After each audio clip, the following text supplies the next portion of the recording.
There's been a lot of debate from different quarters about how impossible it can be for you to move to Canada using a visitor's visa and possibly staying back in Canada. While I understand that it's difficult, very, very difficult, I'm here to tell you that it is not impossible.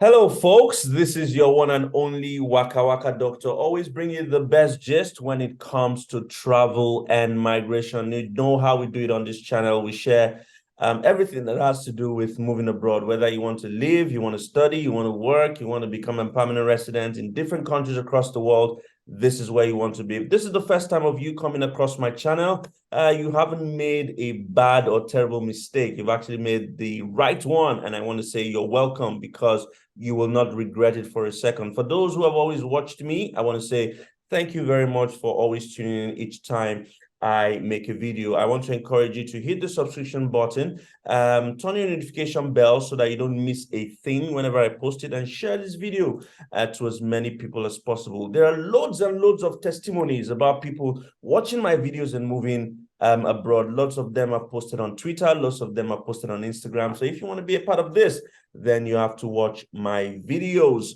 Like always, I like to pass two information across so that you can get settled before I get into the gist of the matter. Number one is to say that I'm not on Telegram, I am not on WhatsApp. So if you do find anybody in the comment section saying that they want you to text them on Telegram or WhatsApp, please, it is not me. All right. The only way to reach out to me is in the description box of this video. Number two is that a few months ago, I wrote a book titled Move Abroad by Force. The idea behind this book is to help you move abroad all by yourself without needing the help of any agent. So if you're looking out to move abroad and you're looking for cheap alternatives, it's in the book. You're looking for ways to move abroad without a degree, it's in the book. You're looking for a way to move abroad without a job offer, it's in the book. You're looking for a way to get jobs abroad, it's in the book. And if you want to acquire this book, very, very affordable, it's in the description box of this video as well. The description box is where the information about a video is. You just need to tap the description box and you see the link of how to contact me and how to acquire the book. Today, I'm going to be discussing something very interesting. As always, Canada is one country that everybody wants to go to, and Canada has more than 200 pathways to move there. There's been a lot of debate from different quarters about how impossible it can be for you to move to Canada using a visitor's visa and possibly staying back in Canada. While I understand that it's difficult, very, very difficult, I'm here to tell you that it is not impossible. I've always said that travel is a personal choice. You need to plan, you need to prepare, and you can do it. The truth is this: everybody is different. So because it didn't work for A, doesn't mean it cannot work for you. Again, you have to plan, you have to prepare, and get it going. Today, we're talking about Canada. And like always, I have a guest who moved on a visitor's visa and is now a permanent resident. So let me bring on my guest to introduce herself quickly. And I have the right question to ask her that would guide you to the promised land. Canada is a promised land, isn't it? Hello, how are you? Welcome. Good evening. Thank you very much for tuning in. Talk to us. Tell us about who you are, where you are, what you do, and stuff like that. Just introduce yourself to my audience. Yeah. Hello, everyone. Thank you for having me. My name is Chisom. I'm a new immigrant in Canada. I moved to Canada with my husband earlier in the year, and we moved to Canada with a visitor's visa, and then we converted to a study permit, and for myself, and a work permit for my husband. So I'm currently studying to get my MBA in Canada, and my husband is currently working full time. And to top that up, we were also given provincial nomination and currently processing our permanent residency. So, Amazing. in a nutshell, that's it Okay, about. fantastic. So a couple of things there. You moved to Canada as a visitor, so you used the visitor's visa. Within Yeah. 6 months, you've been able to get an admission for a master's degree. Your Mm-hmm. husband has been able to get a job, and you've been able to Yeah. apply for provincial nomination program that's making you entitled to permanent residence. So that's three in one that we're going to be discussing. So I'm going to Yeah. just take my jotter as well to put down a few Mm-hmm. notes. Tell us, how did you go through the process? What is involved from start to finish? Over to you now. Okay, so I'm just going to start from the very beginning, right? So we're just two couples who came to Canada with a visiting visa, right? And decided that, okay, because before we moved, we're really looking for um I was interested in doing my MBA, right? And one of these places we're looking at was Canada. So when we came here to visit a family on our visit visa, because we have family here, we decided to just take a look and see like what Canada has to offer in terms of school. And we found a couple of good schools, and then we said, okay, you know what, let's just go ahead and apply and let's see how it goes. So we went ahead to apply for a study permit. So what we did is we applied together, I and my husband. It was one application.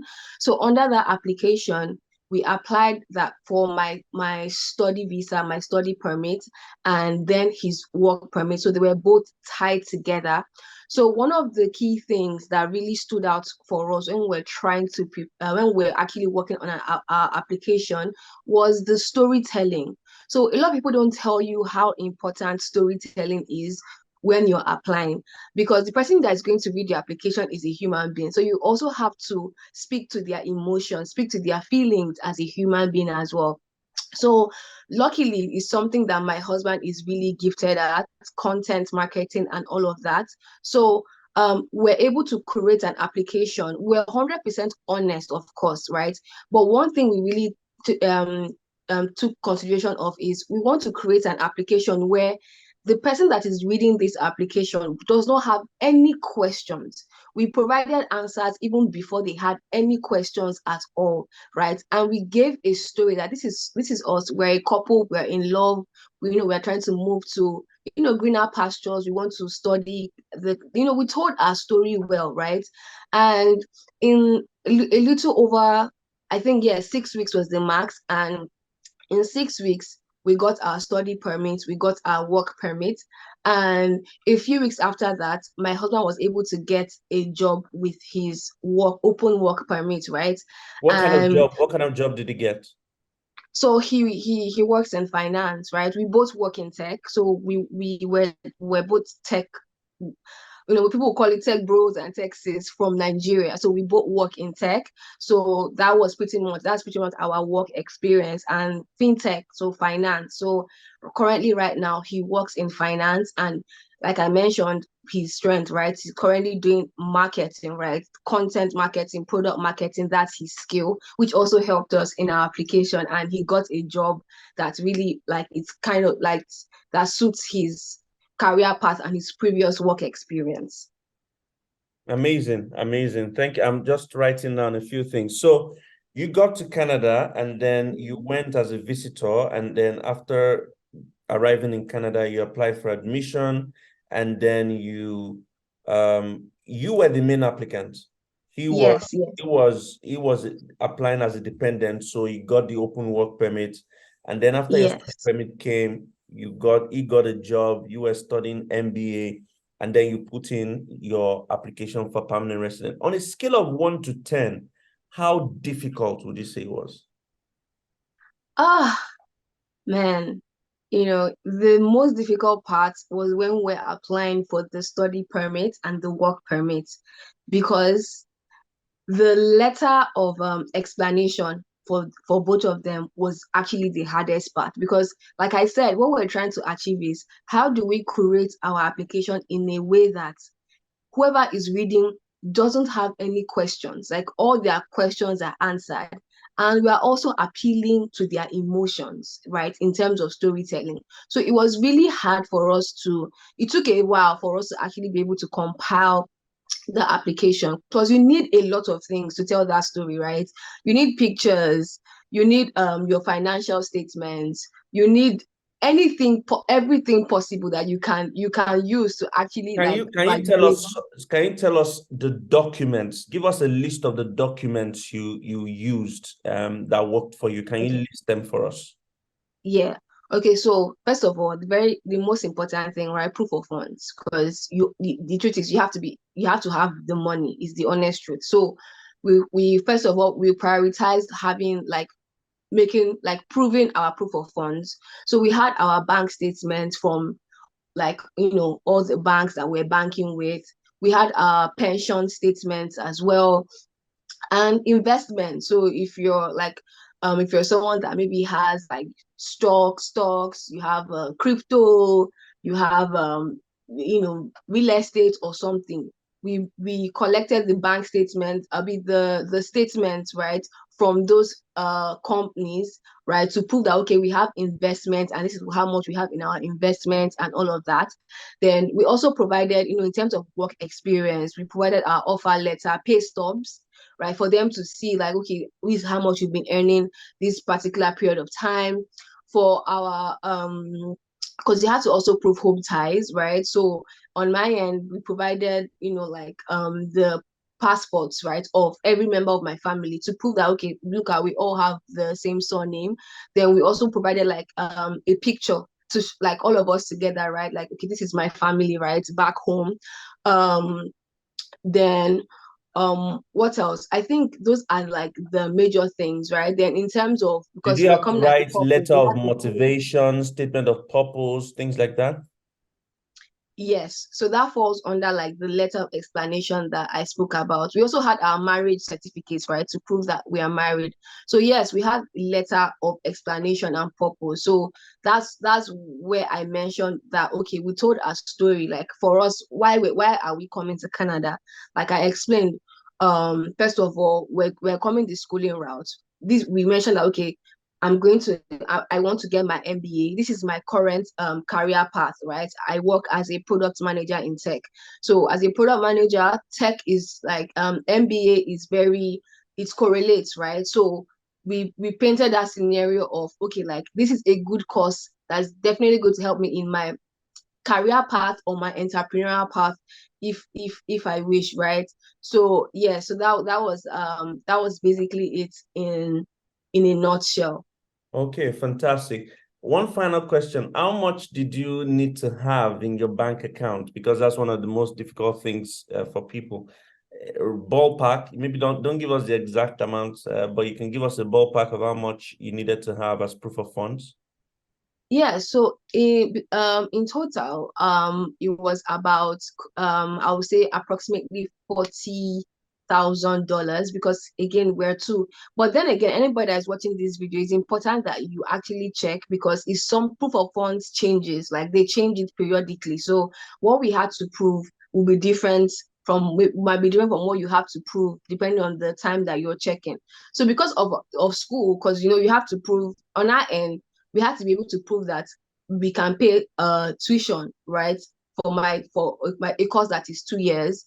We had to prove that we could pay for living expenses, right? Rent and all of that for myself. And we also had to prove that we could pay living expenses for my husband. So in total, right, it was about approximately 40,000 Canadian dollars that we had to actually prove. And I think it's very important to state here that there are some cases where you may not exactly have the exact amount that IRCC is looking, it wants you to have, but you have to be able to convince them that, see, like, even if right now we don't have enough, right? This is our plan. Like, okay, so let me paint it. So, for example, we mentioned that we had investment accounts, right? Obviously, this money, they are also gaining interest, right? Also, at the time we came to Canada, I still had my job because I was working remotely. We also painted the scenario that okay, even right now, I still have my job, right? And between this time frame and when I will start school, this is how much I would actually have made, right? That's additional. So we're telling IRCC that okay, we don't have this money now, but this amount of money is also coming in the future. So that's why I always point back to before they have any questions to ask, provide them with the With answers, everything. right? Exactly. Yeah. All right, thank you very much. For people who would want to contact you, they need more information, or I mean, they just want to know how you did it. They want to ask personal questions.